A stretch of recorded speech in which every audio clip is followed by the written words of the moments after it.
का अस्तित्व तो बच गया। अब हम लोग आग्रह करेंगे यहाँ के तमाम जो स्वास्थ्य सेवा से जुड़े हुए लोग हैं, हमारे चिकित्सकगण हैं, कि आपने डीएमसीएच का तो अस्तित्व बचा लिया, लेकिन रोगी का भी इलाज सही ढंग से हो, इसके लिए हम लोग को जरूर बात करने की आवश्यकता है।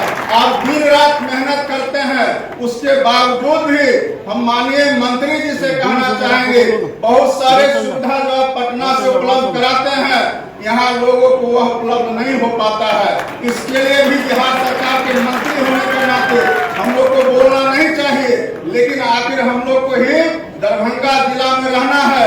दरभंगा जिला के लोगों का सहयोग करने में हम लोग अगर काम समय पर नहीं आते हैं तो उस समय हम लोग को कठिनाई होता है।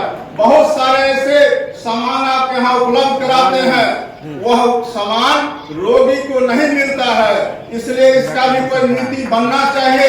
जितना सामान आप यहाँ उपलब्ध कराते हैं वह लोगों को मिल पा रहा है कि नहीं मिल पा रहा है, यह देखने की आवश्यकता है यह बात। और दूसरा, यह भी नीति बनना चाहिए माननीय मंत्री जी कि आखिर किस परिस्थिति में किसी मरीज को रेफर किया जाता है, इसका भी पूरा ब्यौरा होना चाहिए। बहुत सारे ऐसे मरीज को हम लोग जानते हैं और रोजाना देखते हैं जिसको यहाँ से पटना रेफर करने की जरूरत नहीं है, वैसे लोगों को भी यहाँ से रेफर कर दिया जाता है।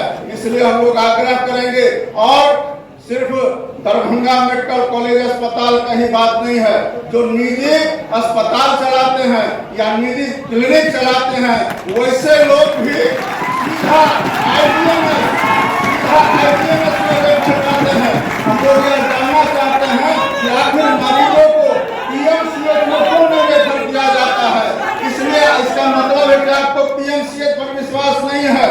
आप डॉक्टर का पुर्जा चेक करिए, एक भी डॉक्टर पीएमसीएच रेफर नहीं करते हैं, सीधा आईडीएमएस रेफर करते हैं। और आपको भी मालूम है कि आईडीएमएस में मरीजों को भर्ती कराना कितना कठिन काम है, वहाँ बेड का कमी है। इसलिए हम लोग आग्रह करेंगे कि मरीजों के हित में भी हम लोग बड़े बड़े अस्पताल खोल रहे हैं, लेकिन लोग को सुविधा हो और कहीं कोई कठिनाई नहीं हो, इसके लिए भी सरकार स्तर पर स्वास्थ्य विभाग के यहाँ आप खुद मालिक बैठे हुए हैं, इसका नीति बनना चाहिए और मरीजों को ज्यादा से ज्यादा सुविधा बहाल हो, इसके लिए भी काम होना चाहिए।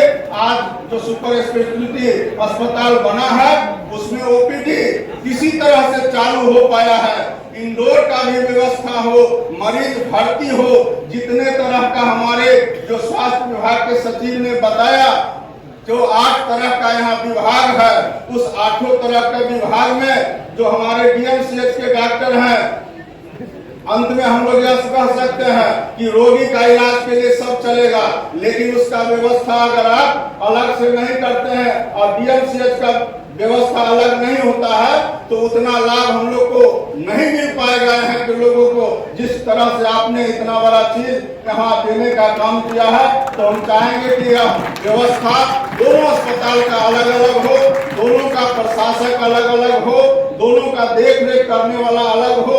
और इतना बड़ा जब अस्पताल है तो कोई सक्षम आदमी को आप जरूर अधीक्षक बनाने का, प्रिंसिपल बनाने का काम करिएगा। इतना ही कर करके फिर से